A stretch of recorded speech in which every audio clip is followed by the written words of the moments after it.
እግዚአብሔር እረኛዬ ነው፣ የሚያሳጣኝ የለም። መዝሙረ ዳዊት ምዕራፍ 23 ቁጥር 1። እግዚአብሔር ለዳዊት እረኛው ነበር። የእኛስ እረኛ ማን ነው? እግዚአብሔር እረኛችን ይሆን? ይህን መልእክት የምታዳምጡ ወገኖቼ በአሁኑ ጊዜ በምን አይነት ሁኔታ ውስጥ እንዳላችሁ አላውቅም። ምናልባት ያላችሁበት ሁኔታ እጅግ በጣም አስቸጋሪ ወይም ፍጹም ከባድ በመሆኑ ይህን ሁኔታ አልፈው ይሆን? ብቻዬን ስለማላልፈው ማን ያሻግረኛል ብላችሁ ትጠይቁ ይሆናል። ጥያቄያችሁ በራሳችሁ ጉልበት የምትታመኑ አለመሆናችሁን የሚያሳይ በመሆኑ ጥያቄያችሁ ጥሩ ጥያቄ ነው። አግባብ ላለው ጥያቄያችሁ ትክክለኛ የሆነ መልስ ይገባችኋል። የሚመራችሁ እረኛችሁ እግዚአብሔር ከሆነ ያላችሁበት ሁኔታ ማለፍ የማትችሉት ቢመስልም እርሱ እየመራ እንደሚያሳልፋችሁ አረጋግጥላችኋለሁ። መዝሙሩ ከ3000 ዓመት በፊት የተጻፈ ቢሆንም በቋንቋው በባህሉ ከአሁኑ ዘመን የተለየ ይምሰል እንጂ በአሁኑ ዘመን ላለነውም ሰዎች ሰፊ የሆነ መልእክት የያዘ ነው። ወገኖቼ እግዚአብሔር ለሁላችንም ዓላማ አለው። በዓላማ እንጂ እንዲሁ እንደ ድንገት የተፈጠርን አይደለንም። የእግዚአብሔር እጅ በእናንተ ላይ የከበደ መስሎ የተሰማችሁ፣ እናንተ በምታልፉበት ሸለቆ ውስጥ ሌላ ሰው የማያልፍ የሚመስላችሁ፣ እግዚአብሔር ለእናንተም ሕይወት ዓላማ አለው የሚል ቃል እውነት መስሎ ላይታያችሁ ይችላል። ይሁን እንጂ እውነተኛውን እረኛ በትክክል ካወቃችሁት እረኛ ጨለማም ሆነ ሸለቆ በሌለበት ሕይወት ውስጥ ያሳልፋችኋል ብዬ ተስፋ ባልሰጣችሁም በሄዳችሁበት ስፍራ ሁሉ ከፊት ፊታችሁ እየቀደመ ስለሚሄድ ሸለቆ ውስጥ ብቻችሁን እንደማይተዋችሁ እጆቻችሁን ይዞ እየመራ እንደሚያሳልፋችሁ ላረጋግጥላችሁ እወዳለሁ። ጸጥታ ከሞላበት ሕይወት ወጥተን ጨለማ፣ ሞት፣ ፍርሃት ባለበት ሕይወት ውስጥ ማለፍ እንደምንችል መዝሙረ ዳዊት ምዕራፍ 23 ያሳየናል። ወገኖቼ ክፉ ነገር ፈጽሞ አይደርስባችሁም ብሎ አይለንም። ነገር ግን እኔ ከእናንተ ጋር ስለሆንኩ ክፉ ነገር ሲደርስባችሁ ብቻችሁን አትሆኑም፣ እኔ ከእናንተ ጋር ስለሆንኩ እጆቻችሁን ይዤ አሳልፋችኋለሁ ነው የሚለን። የዚህ መዝሙር ደራሲ ራሱ እረኛ፣ አባቱም እረኛ የነበረ፣ በኋላም የእስራኤል እረኛው ንጉሥ ተብሎ ይጠራ የነበረው ዳዊት እንደሆነ አከራከርም። ዳዊት እግዚአብሔር እረኛዬ ነው፣ የሚያሳጣኝ የለም ሲል ለማለት ያህል ብቻ ቃላትን ከቃላት ጋር አጋጭቶ ግጥሙ ቤት እንዲመታለት ሲል ብቻ የቀረበው መዝሙር አይደለም። ከልቡ የመነጨ የሚናገረውን ነገር ከሚያውቅ ሰው የወጣ ውዳሴ ወይም ምስጋና ነው። ዘማሪው ይህን መዝሙር ሲያቀርብ የራሱ የሆነ ምክንያት እንደነበረው አንጠራጠርም። ዘማሪው ይህን መዝሙር በየትኛው የሕይወት ዘመኑ ወይም መቼ እንደጻፈው እርግጠኛ ሆነን መናገር ከባድ ይሆንብናል። የወጣትነት ዘመኑን ከጨረሰ በኋላ ይሆናል ብለን እንገምታለን። ምክንያቱም በጠላቶቼ ፊት ገበታን አዘጋጀህልኝ ቁጥር 5፣ እንዲሁም በሞት ሸለቆ ውስጥ እንኳ ባልፍ ቁጥር 4 ሲል በሕይወቱ እስከ ሞት የሚያደርሱ አንዳንድ ችግሮችን ካለፈ በኋላ የጻፈው ወይም የዘመረው መዝሙር እንደሆነ እንገምታለን። መዝሙሩ ከተደረሰ 3000 ዓመት ያለፈው ቢሆንም ከጊዜው ጋር የማይሄድ ወይም ጊዜ ያለፈበት በአሁኑ ዘመን ላለነው ሰዎች መልእክት የሌለው አይደለም። በየትኛውም ህብረተሰብ ውስጥ ይኸውም በሰለጠነውም ሆነ ባልሰለጠነው ዓለም አጥጋቢ የሆነ ትምህርት የሚሰጥ ነው። መዝሙሩ ከተጻፈበት ዘመን ጀምሮ በዓለም ዙሪያ ብዙ የተዘመረ ብዙዎች በቃላቸው የሚያውቁት መዝሙር ቢኖር መዝሙረ ዳዊት ምዕራፍ 23 ነው። ሕፃናት በእናታቸው እግር ስር ተንበርክከው በቃላቸው ወጥተውታል። በሕመም አልጋ ላይ ላሉ ለጆሮአቸውና ለልባቸው እንደሚጥም ሙዚቃ ሆኖላቸዋል። የሚወዱትን በሞት ላጡ መጽናኛ ሆኗቸዋል። በሞት በራፍ ላይ ላሉ አማኞች ድፍረትና እምነትን ሰጥቷቸዋል።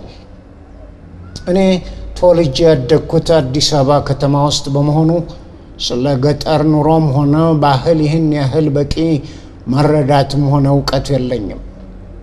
ስለ ግብርና፣ ስለ እርሻ መሬት፣ የከብት እርባታ፣ የበግ ተፈጥሯዊ ባህሪ፣ የበግ እረኛ ስራና ኃላፊነቱ ብዙ አላውቅም። የእግዚአብሔር ቃል ደግሞ በእነዚህ ነገሮች የተሞላ ስለሆነ አንዳንዶቻችን ብዙውን ነገር እንደሚገባው ሳንረዳው እናልፈዋለን። መዝሙረ ዳዊት ምዕራፍ 23ን በሕይወቱ እረኛ ሆኖ የሚያውቅ ገጠር ውስጥ ያደገና የኖረ ሰው ከኔ የተሻለ መረዳት ስላለው ጥሩ አድርጎ እንደሚያቀርበው አልጠራጠርም። ስለ በግም ሆነ ስለ በግ እረኛ ገጠር ውስጥ ያደጉ የሚያውቁትን ያህል አላውቅም። የማውቀው ከልምምዴ ሳይሆን ከሰዎች የሰማሁትንና ያነበብኩትን ብቻ ነው። ዳዊት ጌታዬ ወይም እግዚአብሔር እረኛዬ ነው ሲል ጌታ ብሎ የሚጠራው ማንን ነው ብለን መጠየቃችን አይቀርም። በዕብራይስጥ ቋንቋ ያህዌ ወይም ጀሆቫ እረኛዬ ነው ይላል። ያህዌ ወይም ጀሆቫ የሚለው ስም የእግዚአብሔር የቃል ኪዳን ስሙ ነው። ራሱን ለአብርሃም የገለጠው በዚህ ስም ነው። ቀጥተኛ ትርጉሙ እኔ ነኝ ማለት ነው። ከሁሉ የላቀ መሆኑን ዘላለማዊነቱን የሚገልጽ ነው። ጌታዬ ወይም ያህዌ ብለን ስንጠራው ፈጣሪ የሌለው ከማንኛውም ነገር በፊት የነበረ ቅዱስ ከሁሉም በላይ የሆነ ኃይል ያለው ዘላለማዊ የሁሉ ነገር ፈጣሪ መሆኑን መግለጻችን ነው። ከ3000 ዓመት በፊት የነበረ ማንኛውም ዕብራዊ ይህን መዝሙር ለመጀመሪያ ጊዜ ሲሰማ ስለ እግዚአብሔር ማንነት ልዩ የሆነ መረዳት ይኖረዋል። እግዚአብሔር ከሕዝቡ ጋር በጣም መቀራረብ እንደሚፈልግ ያሳየዋል። ዳዊት እግዚአብሔርን እረኛዬ ብሎ ሲጠራው ጌታን የግሉ እንዳደረገው በግልጽ እናያለን። ዳዊት እግዚአብሔር የሰው ሁሉ እረኛ ነው ወይም የሁላችንም እረኛችን ነው በማለት የእግዚአብሔርን ምንነት በመግለጽ የዘመረው መዝሙር አይደለም። ዳዊት ግልጥ አድርጎ እግዚአብሔር እረኛዬ ነው፣ እግዚአብሔር የኔ እረኛ ነው ብሎ ከልቡ የዘመረው መዝሙር ነው። እያመነታ ወይም እርግጠኛ ሳይሆን የዘመረው መዝሙር አይደለም። ዳዊት እረኛዬ ነው በማለት እግዚአብሔርን የግሉ ያደረገው ታላቅ ንጉሥ በመሆኑ አይደለም። እኔና እናንተም ተራ የሆነን ሰዎች እግዚአብሔርን የግላችን ለማድረግ ዳዊት የነበረውን አይነት መብት እኛም እንዲኖረን መብትና ነፃነት ሰጥቶናል። እግዚአብሔርን የግላችን አድርገን የምንወስደው እረኛችን የምናደርገው ስለ እርሱ ሰዎች የነገሩን ሰምተን ሳይሆን እኛ ራሳችን ከእርሱ ጋር የተቀራረበ ግንኙነት መስርተን ነክቶንና ነክተነው መሆን አለበት። ቶማስ ኢየሱስ ከሞት መነሳቱን የተቀሩት ደቀ መዛሙርቱ ሲነግሩት እኔ በራሴ ዓይን ካላየሁት በእጄ ካልነካሁት አላምንም አለ። ቶማስ በተፈጥሮው አስመሳይ ክርስቲያን አልነበረም። ሳያምን አምናለሁ የሚል ከሚያጨበጭበው ጋር አብሮ የሚያጨበጭብ ሰው አልነበረም። የቶማስን እውነተኛነትና ከግብዝነት ፍጹም ነፃ የሆነ ሰው መሆኑን የሚያውቀው ጌታ እንዲያየውና እንዲሁም መጀመሪያ ያጣውን ዕድል ለሁለተኛ ጊዜ ሰጠ። በተዘጋ ቤት ውስጥ ገብቶ ራሱን ለቶማስ ገለጸ። ቶማስም ጌታውን ቀርቦ ካየውና ከነቃው በኋላ ጌታ አምላኬ ጴጥሮስ ያዕቆብ አምላክ ሳይሆን የኔ ጌታ የኔ አምላክ ብሎ ጠራው። ዳዊት እግዚአብሔር እረኛዬ ነው የሚያሳጣኝ የለም ሲል ከጌታው ጋር ያለውን መቀራረቡን የራሱ ያደረገው መሆኑን መግለጹ ነው። ወገኖቼ እግዚአብሔር ሁላችንንም የሚያየን በጅምላ ሳይሆን በነፍስ ወከፍ ነው። ዳዊት እግዚአብሔር እረኛዬ ነው የሚያሳጣኝ የለም ሲል እግዚአብሔር በአጠቃላይ ከሰው ልጅ ጋር ያለውን ግንኙነት መግለጹ ሳይሆን እግዚአብሔር ከራሱ ከዳዊት ጋር ያለውን ቅርበትና ግንኙነት መግለጹ ነው።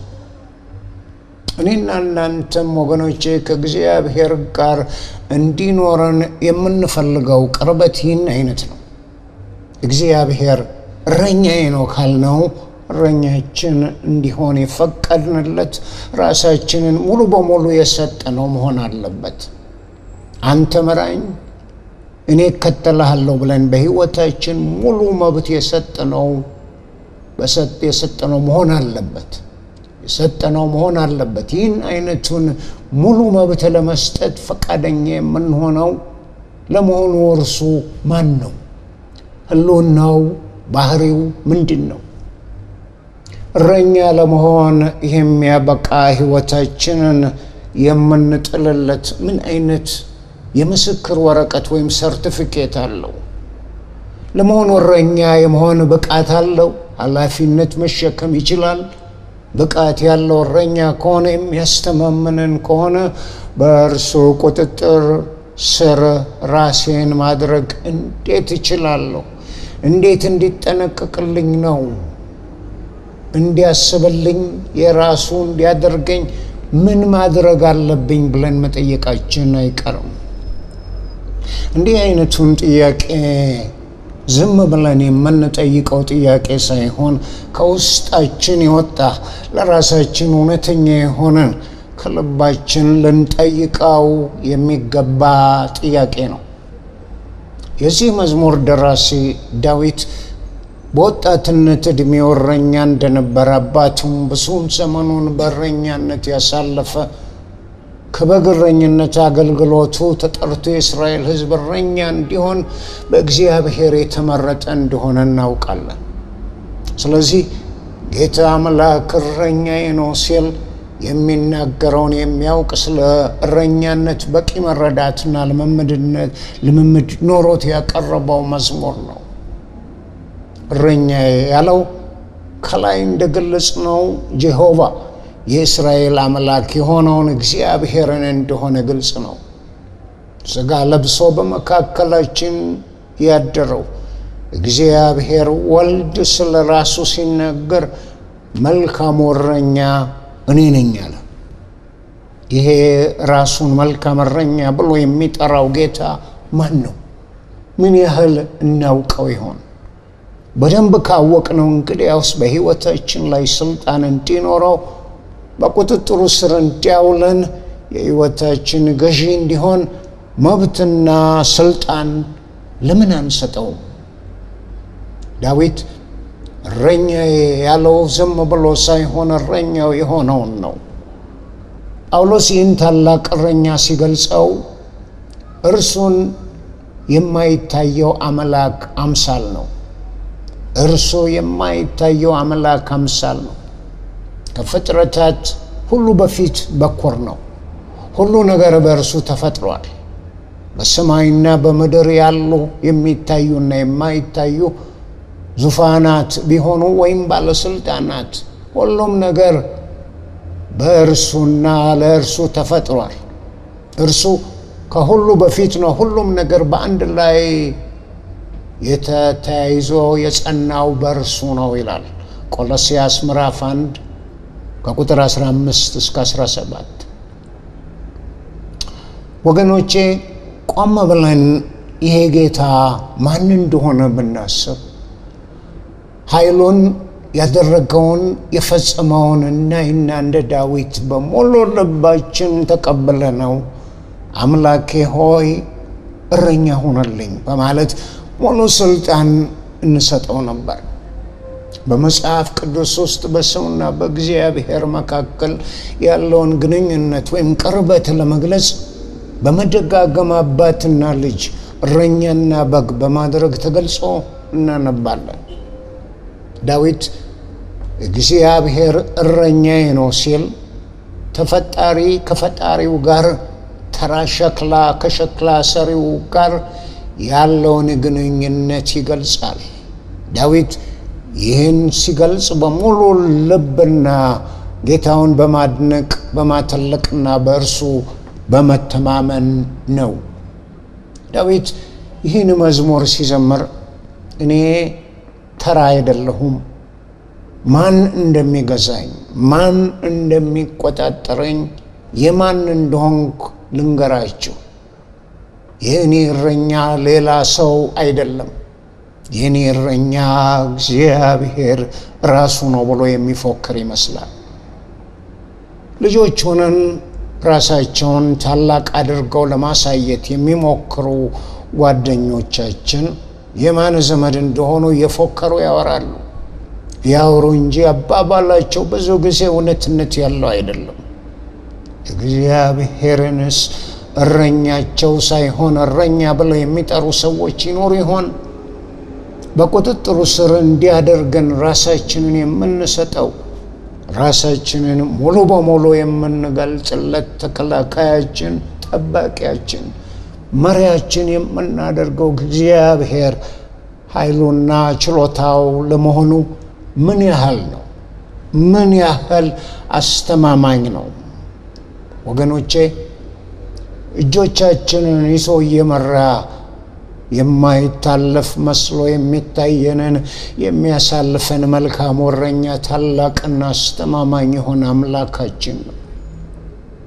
ይሄ መልካም እረኛ እጅግ በጣም ትልቅ በመሆኑ ውስን በሆነው ትንሿ አእምሯችን ስለ እርሱ ታላቅነት፣ ድንቅነት ሁሉንም ገልጠን ለመናገር ፈጽሞ አንችልም። የእግዚአብሔር ቃል ታላቅነቱን ጥሩ አድርጎ ያሳያል። ኢሳይያስ ስለ ትልቅነቱ ሲናገር ውኆችን በእፍኙ የሰፈረ፣ ሰማይንም በስንዝር የለካ፣ የምድርንም አፈር በመስፈሪያ ሰብስቦ የያዘ፣ ተራሮችን በሚዛን ኮረብቶችንም በሚዛኖች የመዘነ ማን ነው ብሎ በመጠየቅ ታላቅነቱን ይገልጻል። ትንቢተ ኢሳይያስ ምዕራፍ 40 ቁጥር 12። ኢሳይያስ አሁንም ስለ እግዚአብሔር ታላቅነት ቀጥሎ ሲናገር ቀና ብላችሁ ወደ ሰማይ ተመልከቱ፣ የምታዩዋቸውን ከዋክብት የፈጠረ ማን ነው? እርሱ እንደ ሰራዊት ይመራቸዋል፣ ምን ያህል እንደሆኑም ቁጥራቸውን ያውቃል። እያንዳንዱን በስሙ ይጠራዋል ይላል ትንቢተ ኢሳይያስ ምዕራፍ 40 ቁጥር 26። እግዚአብሔር እረኛችን ሰማያት ሊይዙት እስከማይችሉ ድረስ ትልቅ ነው። የሚያስደንቀው ደግሞ በእኔና በእናንተ ሕይወት መኖር መቻሉ ነው። ወገኖቼ ይህን አይነቱን ታላቅ ጌታ እረኛ ማድረግ እንዴት ልብን ያሳርፋል! አንዲት በግ የሚኖራትን የሕይወት አቋም የሚወስነው የበጓ ባለቤት ወይም የእረኛዋ ይዞታ እንደሆነ ዳዊት ከልምምዱ ያውቃል። አንዳንድ ሰዎች ጨዋ፣ ሩህሩህ፣ ብልህ፣ ደፋር፣ ለበጎቻቸው ራሳቸውን የሰጡ ይሆናሉ። እረኞች ሁሉም አንድ አይነት አይደሉም። በአንዱ እረኛ ስር ያሉ በጎች ለአደጋ የተጋለጡ፣ የተራቡ፣ በማያቋርጥ ችግር ውስጥ የሚያልፉ ይሆናሉ። መልካም የሆነው እረኛ ስር ያሉት ደግሞ እረኛቸው አስፈላጊውን እንክብካቤ የሚያደርግላቸው በመሆን የጠገቡ ወይም የረኩ የሚያምሩ ናቸው። ውበትና ጉልበት ሊኖራቸው የሚችለው ራሳቸውን መመገብ በመቻላቸው ሳይሆን እንክብካቤ የሚያደርግላቸው ለምለም ሰርና ጸጥ ያለ ንጹህ ውሃ ወዳለበት ስፍራ እየመራ የሚወስዳቸው እረኛቸው ነው። እግዚአብሔር እረኛችን እንዲሆን የምንፈቅድለት ወገኖቼ ለምንድን ነው? እግዚአብሔር በግድ ወይም ሳንፈቅድለት እረኛቸው ልሁን አይለንም። እኛ ካልፈቀድንለት ፈቃዳችንን ጥሶ ወደ ሕይወታችን አይገባም። በባህሪው በፍቅር እንጂ በኃይል ማንንም አይገዛም። እረኛችንን እንዲሆን የምንፈቅድለት ለምን ይሆን? አንደኛ በአምሳሉ የፈጠረን የእጆቹ ስራዎች ስለሆነን ነው። የፈጠረን ዝም ብሎ ሳይሆን የእርሱ እንድንሆን ነው። ከእርሱ ውጪ መሆን ወይም በእርሱ ላይ ማመፅ ወይም የፈጠረንን እግዚአብሔር ማሳዘን እና በእርሱ ማመፅ ነው።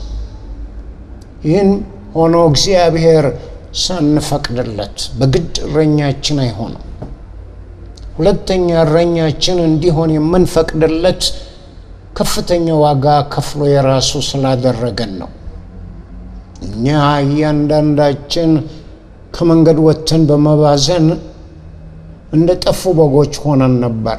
ነገር ግን እግዚአብሔር እኛ ልንቀበለው የሚገባንን ቅጣት ሁሉ በእርሱ ላይ አኖረ ይላል ትንቢተ ኢሳይያስ ምዕራፍ 53 ቁጥር 6።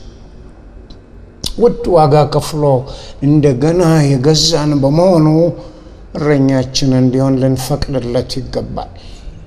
ሶስተኛ እረኛችን እንዲሆን ልንፈቅድለት የሚገባን ስለሚወደን፣ ስለኛ ግድ ስለሚለው፣ ስለኛ ስለሚማልድ፣ በመንፈሱ ስለሚመራን፣ ስለኛ በጎ የሆነውን ነገር ስለሚያስብ ነው።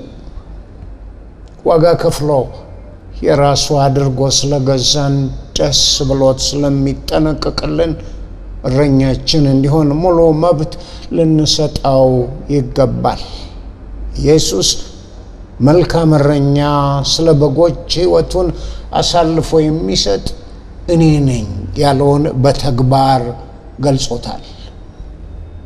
እግዚአብሔር እኛን በጎች ብሎ የጠራን ለምን ይሆን? በብዙ ነገር ከበጎች ጋር ተመሳሳይነት ስላለን እንደሆነ ግልጽ ነው። በባህሪያችን ድንጉጥ በመሆናችን በቀላሉ በፍርሃት የምንጨነቅ፣ ሐሳበ ግትሮች በመሆናችንና በሞኝነታችን ከበጎች ጋር በጣም እንመሳሰላለን። ከየትኛውም እንስሳ የበለጠ በጎች ለራሳቸው ስለማይጠነቀቁ ሊያጠቃቸው የመጣውን መከላከል የማይችሉ በመሆናቸው እውነተኛ የሆነ እረኛ ያስፈልጋቸዋል። ሌላው ቀርቶ እንደ ሌሎች እንስሶች ምግብ የሚገኝበትን ተሯሩጠው ፈልገው የማይበሉ፣ እረኛቸው ለምለም ሳር ካለበት ስፍራ ካልወሰዳቸው በአንድ ስፍራ ሳሩ አልቆ መሬቱ እስኪታይ ድረስ የሚግጡ ናቸው።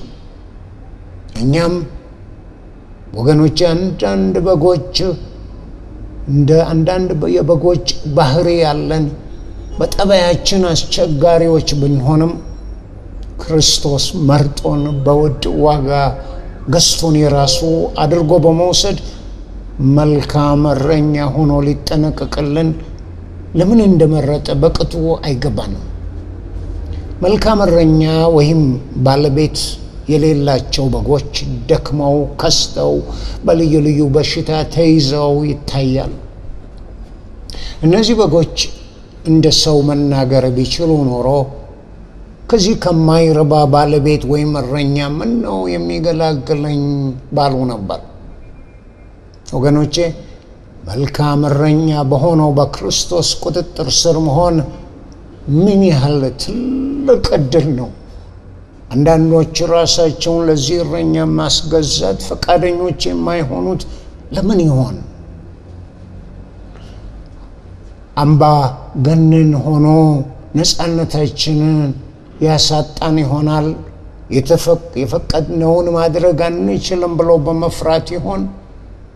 እርግጥ ነው አንዳንዶች ስለ ክርስቶስ ትክክለኛ የሆነ መረዳት ወይም አመለካከት ስለሌላቸው የሌለውን አይነት ባህሪና መልክ ሰጥተውታል። ርኅራኄውን፣ ፍቅሩን፣ ትዕግስቱንና ቸርነቱን በትክክል አያውቁ። ይሄ መልካም እረኛችን ፍጹም ርኅሩህ፣ ቅዱስ፣ የዋህና ደግ መሆኑ ብቻ ሳይሆን ኃጢአታቸውን ተናዘው ይቅርታ ለሚጠይቁት ይቅርታ የሚሰጥ ነው። እውነትነት ለሌላቸው አስመሳዮች ግን ፍርድና ቅጣቱ እንደ ብረት የጠበቀና አስደንጋጭ ነው። አንዳንዶች በማወቅም ሆነ ባለማወቅ እረኛቸው እንዲሆን ያልፈቀዱለት ኢየሱስ ክርስቶስ ማን ነው? በባህሪው ምን ይመስላል? እርግጥ ነው አንዳንዶች በትክክል ስላላወቁት ልዩ መልክ በመስጠት ስለውታል። ኢየሱስ በምድራዊ አገልግሎቱ መካከል የሰውን ልጅ ማን ነው ይሉታል በማለት የጠየቀበት ጊዜ ነበር። እንኳን የሩቆቹ ከጴጥሮስ በስተቀር የቅርቦቹም እንኳን ማንነቱን በትክክል አላወቁም ነበር። ይህን አይነቱ ጥያቄ ኢየሱስ የጠየቀው ዝም ብሎ ሳይሆን ደህንነታቸው በትክክል እርሱን ለይቶ በማወቅ ላይ የተመሰረተ በመሆኑ ነው። እኛም ወገኖቼ በትክክል ያላወቅነውን ምራኝ ብለን ራሳችንን አሳልፈን መስጠት ከባድ ይሆንብናል። ክርስቶስ ሥጋ ለብሶ በመካከላችን በሆነበት ዘመን መልካም እረኛ የሚያሰኘው ባህሪ ይታይበት ነበር። ጽኑ አቋም፣ መርህ ያለው በታላቅ ርኅራኄ የተሞላ ሚዛኑን ያለቀቀ ሕይወት ያለው ነው። የተወለደው ከተራ ሰዎች ቢሆንም ይህን ያህል መልካም ነው በሚባልበት አካባቢ ባይኖርም ሕይወቱን በስርዓት የመራ ፍጹም ሰው ነበር። ምድራዊ ብልጽግና፣ የፖለቲካ ስልጣን፣ የጦር ኃይል ያልነበረው ቢሆንም ዓለምን ያስደነቀ ታሪክ ያወደሰው ፍጹም ሰው ነበር። በእርሱ ምክንያት በዘመናት በሚሊዮን የሚቆጠሩ ሰዎች የተለወጠ ሕይወት፣ መጨረሻቸው ያማረ ሆኗል። በባህሪው ጨዋ፣ ደግ፣ ጻድቅ ከመሆኑም በላይ በውሳኔው ጽኑ፣ አስመሳዮችን ለይቶ የሚያውቅና የልባቸውን ገላልጦ የሚናገር ነበር። በኃጢአት ወድቀው ይቅርታን ከልብ ለሚፈልጉ ይቅርታን የሚሰጥ፣ ሁለት አይነት ሕይወት ለሚኖሩትና አስመሳዮችና ወላዋዮች ግን የሚያስደነግጥና የሚያስበረግግ ነው። ሰዎችን ከኃጢአታቸው ነፃ ለማውጣት ከራሳቸውና ከፍርሃታቸው ለማላቀቅ የመጣ ነው። ነፃነታቸውን ያገኙ ሁሉ ይወዱታል፣ በታማኝነትም ይገዙለታል። ስለ ራሱ ሲናገር እኔ መልካም እረኛ ነኝ ይላል። በእርግጥም ስለ በጎቹ በቂ መረዳት ያለው፣ የእረኛነትን ኃላፊነት የሚያውቅ፣ የጠፉትን ፈልጎ የሚያድን፣ የተበላሸውን ሕይወት የሚያድስ፣ የኮበለሉትን የሚመልስ እውነተኛ እረኛ ነው። በእርሱ እረኛነት ስር፣ በእርሱ የአገዛዝ ስርዓት ስር ራሳቸውን ለማሳደግ ወይም ለማድረግ ወስኖ ከመጡት ጋር ልዩ የሆነ የተቀራረበ ግንኙነት፣ የጣፈጠ ህብረት እንዲኖረው እንደሚፈልግ ያሳውቃቸዋል። በዚህ እረኛ ስር መሆን ፍጹም የተለየ ነው። በእርሱ ስር ያሉት ሁሉ ከሌላው ሕዝብ ሁሉ ተለይቶ የሚታወቁበት ልዩ ምልክት አላቸው። በምድር የበጎች ባለቤት የሆነ የራሱ በጎች ከሌሎች በጎች ተለይተው እንዲታወቁ የራሱ የሆኑትን በጎች ላይ ጆሮአቸውን በመብሳት የራሱ የሆነ ምልክት ያደርግባቸዋል። የበጎቹ ባለቤት በበጎቹ ላይ የራሱ የሆነ ምልክት ሲያደርግ ሁኔታውን በትክክል ላልተረዱ ሰዎች የጭካኔ ስራ የሚሰራ ሊመስል ይችላል። እያንዳንዳችን በግ መሬት ላይ ካስተኛ በኋላ ጆሮውን ቆራጭ እንጨት ላይ አንተርሶ ስለት ባለው ቢላ በጆሮው ላይ ቀዳዳ ያበጃል። ለበጉም ሆነ ለበጎ ባለቤት ይሄ ሁኔታ ልዩ የህመም ስሜት አለው። ይሁን እንጂ የበጉ ባለቤትነት እስከ መጨረሻው ድረስ የማይፋቅ የማይሰረዝ ሆኖ ይዘልቃል። የዚያ ሰው በጎች የሆኑት ሁሉ ተለይተው እንዲታወቁ የግድ ምልክት እንዲኖራቸው ያስፈልጋል። ይሄ ሁኔታ በብሉይ ኪዳን ዘመን ሰዎች በዚያን መግዛትና መሸጥ በሚችሉበት ዘመን ባሪያው ነፃነት ማግኘት ሲችል፣ እርሱ ግን እስከ ሕይወቱ መጨረሻ ድረስ የዚያ ሰው ባሪያ ሆኖ ማገልገልን ቢመርጥ በተመሳሳይ ሁኔታ ባለቤቱ ጆሮውን ይበሰዋል።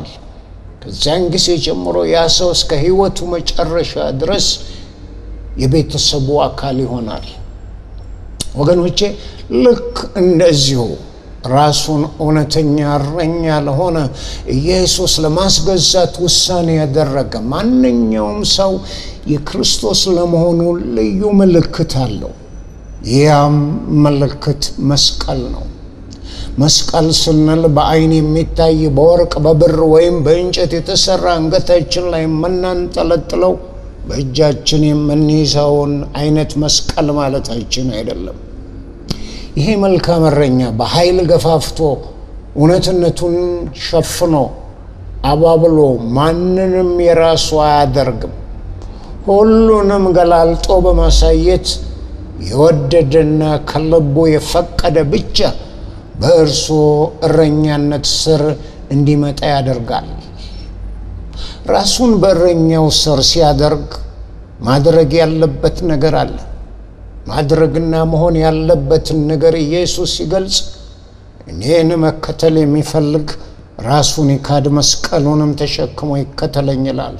የማቴዎስ ወንጌል ምዕራፍ 16 ቁጥር 24። ይህም ማለት በዓለም ውስጥ ያለውን ጊዜያዊ ምቾት ትቶ ዘላለምን በማሰብ መከራን ለመቀበል የመረጠ መሆን አለበት ማለቱ ነው። የመስቀሉ ምልክት የሌለበት በመልካም እረኛ ውስጥ መሆኑ ያጠራጥራል። ይህን አይነት ምልክት ሳይኖራቸው ራሳቸውን ሳይክዱና መስቀሉን ሳይሸከሙ እግዚአብሔር እረኛዬ ነው ማለት እንደማይችሉ ወገኖች ግልጽ ነው። ምንም አይነት ዋጋ ሳይከፍሉ ከክፉ መንገዳቸው ሳይለወጡ የዓለምን ነገር ሳይተው እግዚአብሔር እረኛዬ ነው ብለው ተስፋ በማድረግ ብቻ እረኛቸው እንደማይሆን ብዙዎች የተረዱት አይመስሉ። የሁለት መንጋ አባል መሆን ስለማይችሉ ከሁለት አንዱን የግድ መምረጥ አለባቸው።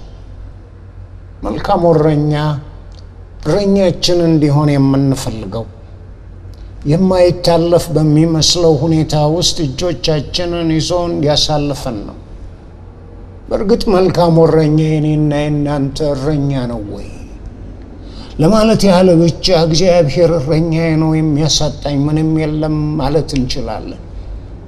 ይሁን እንጂ በእርግጥ እርሱ እረኛችን መሆን አለመሆኑን ዘለቅ ብለን ውስጣችንን መነሻ ምክንያታችንን መመርመር ራሳችንን መጠየቅ አለብን። በእርግጥ የእርሱ ነን ወይ? በሕይወታችን የፈቀደውን እንዲያደርግ ሙሉ መብትና ነፃነት ሰጥተነዋል ወይ? የእርሱ በመሆናችን ያለንን መብት እናውቃለን ወይ? እርሱም በእኛ ሕይወት ላይ ያለውን ስልጣን እናውቃለን ወይ? የራሱ አድርጎ ተቀብሎናል ወይ? በእርሱ አማካኝነት የምናገኘውን ሙሉ ነፃነት ተቀብለን ራሳችንን በእርሱ አገዛዝ ስር አውለነዋል ወይ? የእርሱ በመሆናችን በእርሱ ስርዓትና ደንብ በመመራታችን ሙሉ የሕይወት እርካታ አግኝተናል ወይ? መልሳችን ወገኖቼ አዎን ከሆነ ደስ ብሎን ልባችን በምስጋና ተሞልቶ ዳዊት እንዳለው እግዚአብሔር እረኛዬ ነው የሚያሳጣኝ የለም ማለት እንችላለን።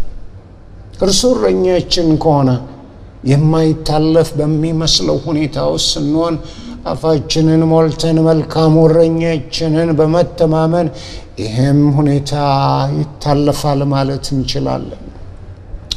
ወገኖቼ ዛሬ ያላችሁበት ሁኔታ ምን ይመስላል? እረኛው ከእያንዳንዱ በግ ጋር በጣም የተቀራረበ ግንኙነት አለው። ስለሆነም በስማቸው ያውቃቸዋል። እነርሱም ድምፁን ለይተው ያውቁታል። ቀንና ሌሊት አብሯቸው ይቆያል። ብዙ ጊዜ በጎቹን ለመከላከል በበግ መሰብሰቢያ ጋጣ በር ላይ በመተኛት ሰውነቱን ለአዳኝ አውሬ አጋልጦ ይሰጣል። ለበጎቹ የሚያስፈልጋቸውን ሁሉ ይሰጣል። ከለላ ይሆናቸዋል። ችግራቸውን ሁሉ ይረዳል። እርካታን ይሰጣቸዋል። ይወዳቸዋል። ይጠነቀቅላቸዋል። ያንዳንዱ በግ ስለ ራሱ ሕይወት በእረኛው ላይ መተማመን አለበት። እረኛውን በጎቹን ስለሚወድ እነርሱን ከአደጋ ለመጠበቅ የራሱን ሕይወት አሳልፎ ለመስጠት ወደ ኋላ ጨርሶ አይልም። ዳዊት በጎች ከእረኛቸው ጋር ያላቸውን ግንኙነት በማሳየት ሰው ከፈጣሪው ጋር ሊኖረው የሚገባውን ግንኙነት ጥሩ አድርጎ ለመግለጽ ይሞክራል። እረኛነት በጣም ዝቅተኛ አገልግሎት ያለበት ስራ ይሁን እንጂ በጣም አስፈላጊ የሆነ ስራ ነው። እግዚአብሔር ምን ያህል ኃያልና ታላቅ መሆኑን ገልጾልናል። ይሄው ታላቅ ጌታ መልካም እረኛ መሆኑን ገልጿል። በዚህም የእግዚአብሔርን ሩህሩህነት፣ ደግነት፣ ከእያንዳንዱ በግ ጋር ያለውን የግል ግንኙነት እናያለን።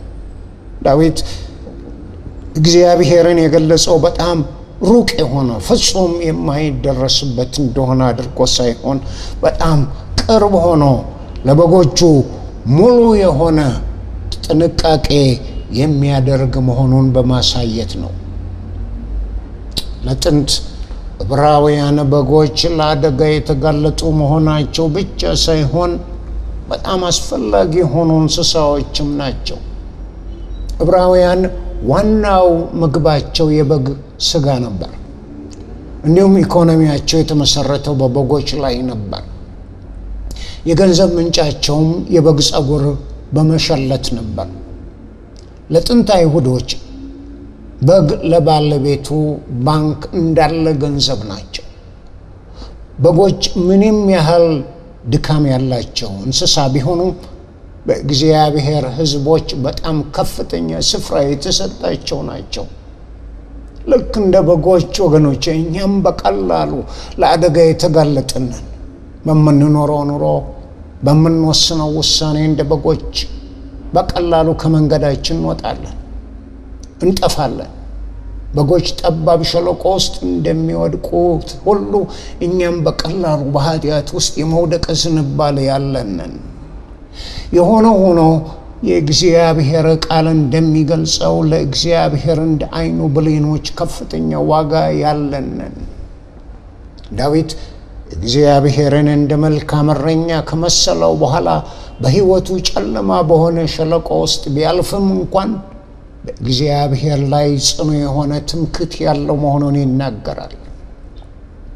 መዝሙረ ዳዊት ምዕራፍ 23ን በጥንቃቄ ስናነብ ዳዊት በእግዚአብሔር ላይ ከፍተኛ ወይም ጽኑ ትምክህት ለምን ሊኖረው እንደቻለ በግልጽ እናያለን።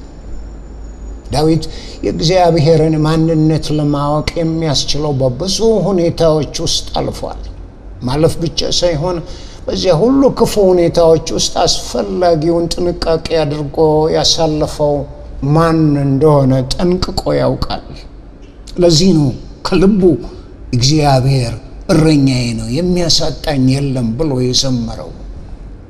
ወገኖቼ እኛስ ይህንን መልካም እረኛ ማንነቱን አውቀን እረኛችን እንዲሆን ሙሉ መብትና ነፃነት ሰጥተነዋል።